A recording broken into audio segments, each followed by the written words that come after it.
All right. Okay. Now, closing this off, looking at static or dynamic, that's a comparison between the two types of routes that we have, static and dynamic routes. In terms of complexity, you see with static routing, it increases with the network size. If we have a small network, very easy to configure, very easy to manage, but kana network yakura becomes very difficult. However, for dynamic routing, it is independent of the network size. In short, complex, I think. Complex. Right. Topology changes. Dynamic automatically adapts to topology changes. Magnetic change protocol, it picks up that change and updates automatically. With static, the administrator has to reconfigure the network manually, right? In terms of scalability, obviously, dynamic um, is easily scalable, right? For complex network topologies, we can use that because of that scalability. But if we have if we have complex network topologies, static routing, very difficult to scale. So it is only suitable for small networks that is my simple topologies. In terms of security, with static routing is inherent with dynamic, it has to be configured, right? CPU usage, with static, we don't have any use of CPU, but because of dynamic, we have constant updates, anenge ari kuitwa nema-protocols, that is CPU usage iri kushandiswa and memory bandwidth as well iri kushandiswa to send all those messages. So I think it's a bit higher than in static routing. Path predictability route depends on topology and routing protocol used explicitly defined by the administrator. So in terms of predictability, static route is very easy to predict with the route rank on the repeat because you have manually configured it. But for dynamic, you cannot predict. You can, but not easily, because the route will depend nima protocols ashandiswa kuti what is the preferred route, right? Moving on to evolution of the protocols, right? I want to focus mostly on this part, on evolution of protocols. So my protocols, Edu, let me say we have two types. Let's look at the tree. We have two types, IGP and EGP. Interior gateway protocols and exterior gateway protocols, right? For interior gateway protocols, we minimize this,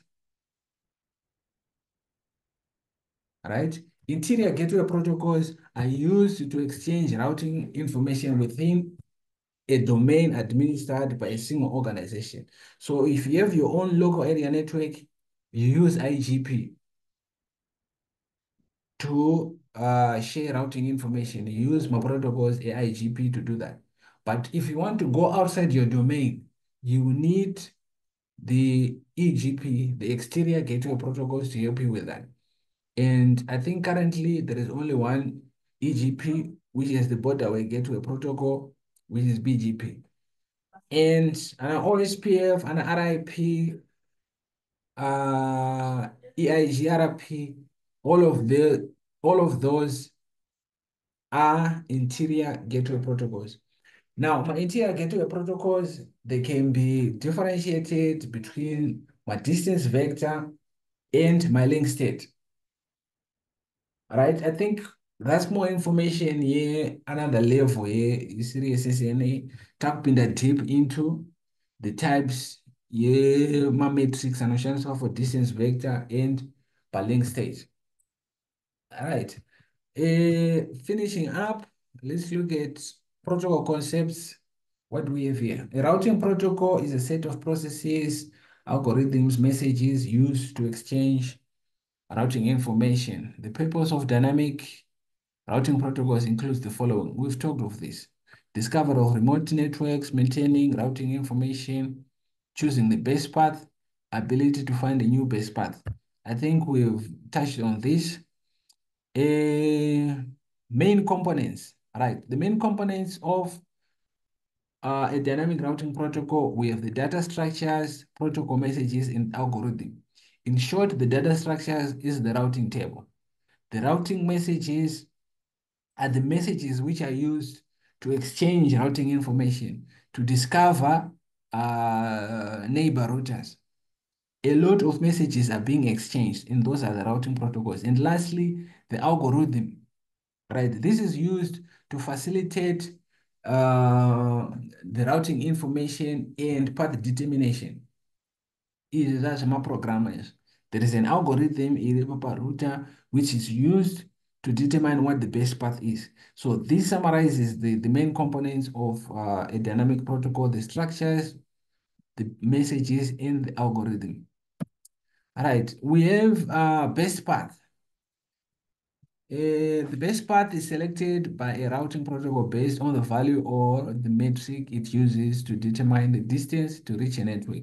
So the best path, we've touched on this, it depends on the metric and obviously the AD, the administrative distance. Right, for routing protocols, we have the metric used being the hop count. For OSPF, we have, so here we have the hop count, here we have the cost, which is dependent on the bandwidth. So you can see my faster links are assigned lower cost. All right. The higher the cost, the less preferable the route is. The lower the cost, the more preferable the route is. The lower the cost, it means my bandwidth and my links are very high. All right.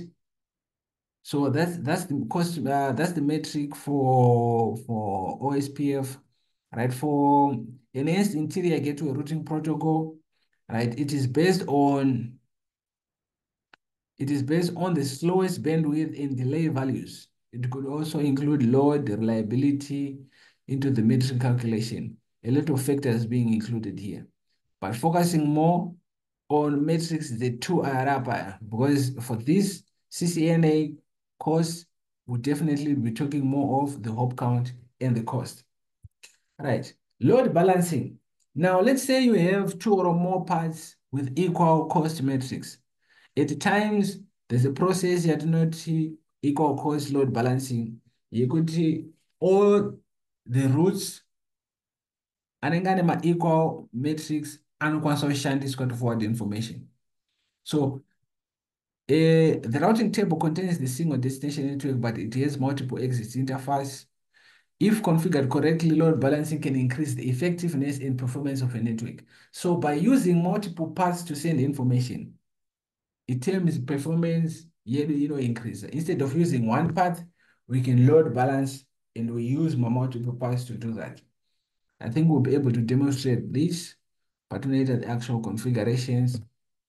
And with that, I think we're done. Let's conclude my routing concepts. Edu. Next, we'll talk static configuration. After that, we'll look at OSPF. Aleleka.